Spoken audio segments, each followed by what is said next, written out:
Hey lunatics, it's Lady Luna, and today we're going to talk about a very deep topic.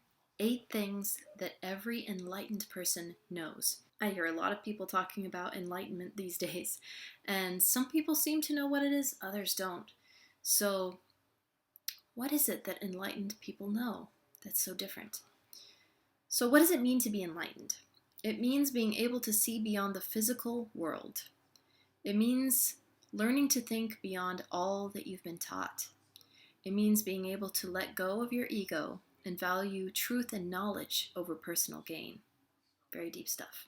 What does it mean to become spiritually enlightened? When one realizes that their ego is what's causing the most harm and sorrow in their life, they learn to look outside of their own upbringing and understanding of things to gain wisdom beyond this world. This can be done through reading, research, pondering, prayer, meditation, and getting to know yourself better through deep introspection. So when you're able to fully let go of your ego, meaning your prideful self, the self that wants to take things from other people, only wants to gain things and doesn't want to give, you're able to figuratively see things you've never seen before. The world looks completely different. You're able to start piecing together the answers to the biggest questions of existence. This is the part that I love so much. These questions include, who am I?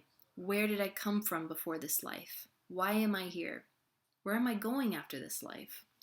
What's the purpose of existence in the first place? Why is there something rather than nothing? I love those questions. So here are knowing what enlightenment is now. What are 8 things that every enlightened person knows? Now keep in mind, there are more things than this. These are just pretty much surface level, but they're very interesting. Number 1, an enlightened person knows that our physical reality is an illusion. What does that mean? How do we know all of what's around us and that we can see is real? In my experience, I've learned that everything is all about how we perceive it to be. There are so many things in physical reality that we think are real, but aren't. If you've ever seen optical illusions, that's a big example. But sometimes, for example, we can perceive an experience to be bad, or we can perceive an experience to be good. But the only difference is our perception. It's not the things itself. If you've ever seen the movie The Matrix, that's a great example. And that movie can be taken figuratively as well. When we say that our physical reality is an illusion, that doesn't necessarily mean it's all a matrix or it's all a simulation, as some people like to say now. In some ways, I guess it is a simulation, but only in the way that we're not physical beings having a spiritual experience sometimes. We're spiritual beings having a physical experience. That's something I always really like. Number 2, something that enlightened people know is we are an accumulation of our thoughts. Everything that we are is a result of what we have thought at some point. This can ultimately come from our childhoods, obviously, our upbringing, our environment. It can also come from, they say that the 5 people you're around the most, you tend to be the most like. And this is so true. So, knowing that we're an accumulation of our thoughts, what does that mean for us? It means we can actually control who we become to a certain degree. So, I would say if you feel like you are someone who struggles with a certain addiction or behavior, look at the people that you're hanging around the most. I'm not saying, oh, get rid of your friends and family and things like that. However, maybe it's time to distance yourself from people who have addictions, for example, that are feeding your addiction. Still be kind and cordial to those people, but at the same time find people who have recovered from that addiction and hang out with them. If you want to be successful, hang out with people who are already financially successful if that's what you want. That's something that's always helped me. Finding a mentor is always amazing too. We are an accumulation of our thoughts. If we think that we are horrible, if we're a horrible, sad, lazy person, guess what we're going to do? We're going to live out that intention that we have for ourselves. But if we believe, I am successful, I am driven, I am smart. We're going to live out that intention of ourselves. It's all, again, in how we perceive things. So number 3, something that enlightened people know is what we put out comes back to us. If we treat other people with kindness, if we treat other people with goodness and love, we're going to usually get that back to us. If they don't give that back to us, it's because there's something going on in their own reality and their own existence that's making them project their sorrow and their fear onto us. That has nothing to do with us. But most of the time, we'll find if we live with love and compassion, we will receive that back. And obviously, those people that are going around and projecting their fears and their sorrows and their anger onto other people, they're only going to get more of that back, unfortunately, until they learn to control those things within their ego. Number 4, something that enlightened people know. There is opposition and duality in all things, and it's not necessarily bad. Sometimes when we think of opposition and duality, we think of good and evil, night and day. Like we always don't like one and we like the other. But that's not true. If we think about it, we have males and we have females. That's a concept in a lot of cultures around the world. A lot of mysticism is the divine masculine and the divine feminine. We need both. We need both to create life and for life to go on, obviously. And I think that's a beautiful thing, to honor both of those things.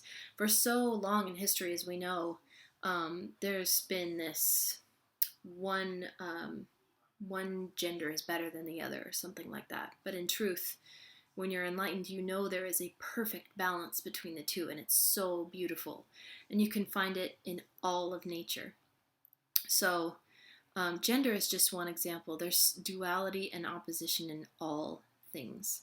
When you start looking for it, what's the opposite of this? What's the opposite of that?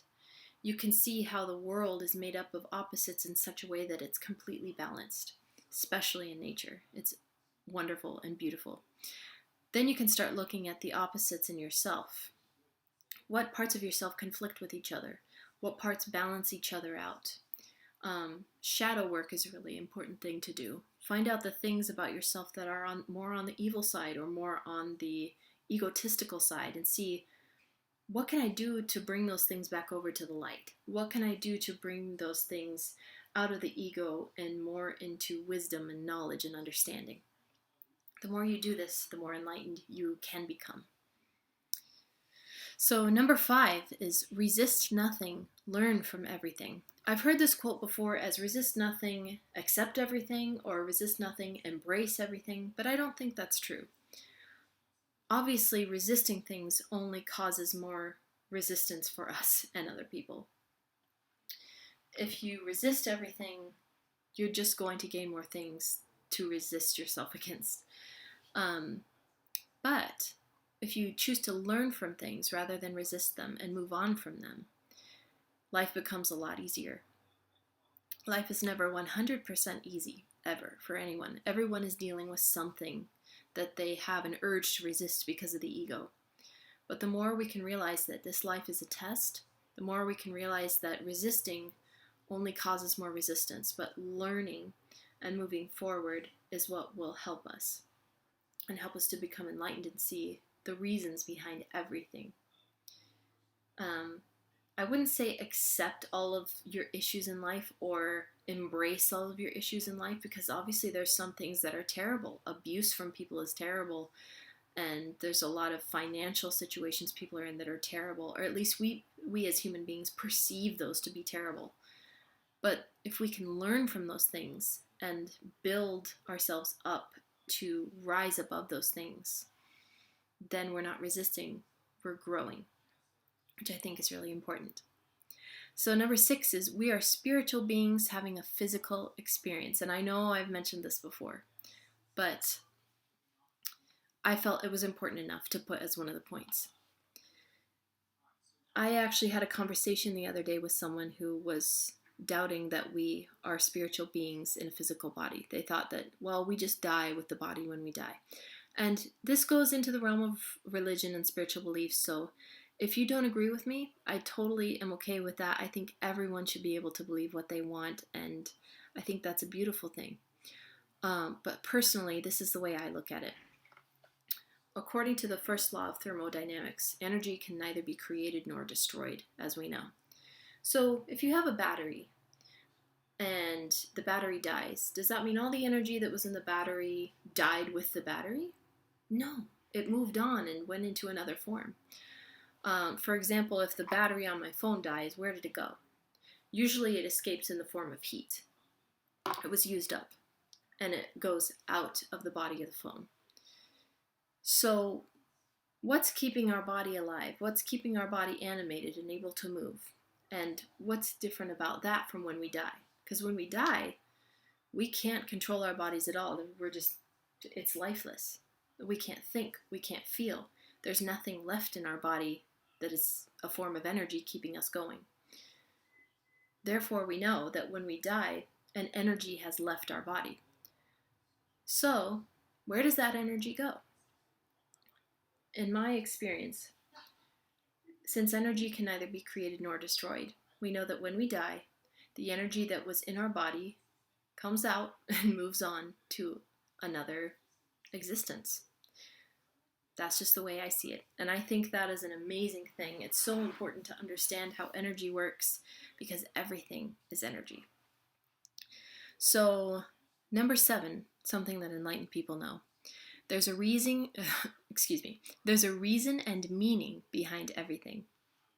I truly believe that. I don't think things just happen. Human beings are so insanely connected, especially, and nature is so connected. Nothing can happen without a ripple effect happening in another way. If you toss a rock into a pond and you see the ripples, you see how far those go out. Imagine all these different rocks being tossed in at the same time. Those ripples cross over with each other. Every single person is a person throwing rocks into a pond. We're all influencing each other. And therefore, everything we do has meaning. Everything everyone does has meaning. And if you believe there is a higher power controlling everything, which I do, I do believe in God, you'll see that I don't mean to preach to anyone, but part of enlightenment is understanding the connection with God or whatever higher power you believe in. Understanding that there is a meaning to your life is so important, and it helps people so much to know that there is a reason why you're here, and there is a reason why you're still living. I think that's so important. So number 8, the final one, is enlightened people know to question everything, even yourself. So when I first learned to not be afraid to question everything I've been taught, even by religious people, even though I am religious, I still question those things. I question the things my parents taught me, not because I don't believe them, but because I want to know what's true, regardless of what anyone says. I learned to care more about what the truth is rather than what makes me feel the best. I learned to have a difference in my head of, well, some people like to say, well, I don't like this spiritual belief or that spiritual belief because it doesn't make me feel very good. I don't feel good about it. Rather than I don't believe this and that because it doesn't make sense and it's not true. So just because something makes you feel bad in some way doesn't mean that it's not true. On the opposite side, just because something makes you feel fantastic doesn't mean that it's true. The reason that I feel this is so important is there's been so many people who are caught up in cults and other really harmful groups or abusive relationships, and just because that charismatic person in that group or relationship made the person feel so good, was that true love? No, it wasn't. It was that person wanting control over someone else. That's just one example. So it's important to question everything. That doesn't mean be skeptical and doubt everything. In fact, I think sometimes too much doubt can be harmful and it can keep you from actually experiencing the world. But a healthy amount of questioning and looking at things from every point of view is very important. So that's the video I have for you today. on enlightenment. I definitely would love to talk about this topic more. I think it's a beautiful, wonderful topic. And enlightenment is so important to have because it changes us as people and helps us grow so much and make the most of ourselves in this life and becoming our best selves. So thank you for watching. If you like this video, be sure and subscribe, push like, and leave a comment on what you think about enlightenment. I would love to know your thoughts. So thank you for watching, guys. I'll talk to you later. Bye.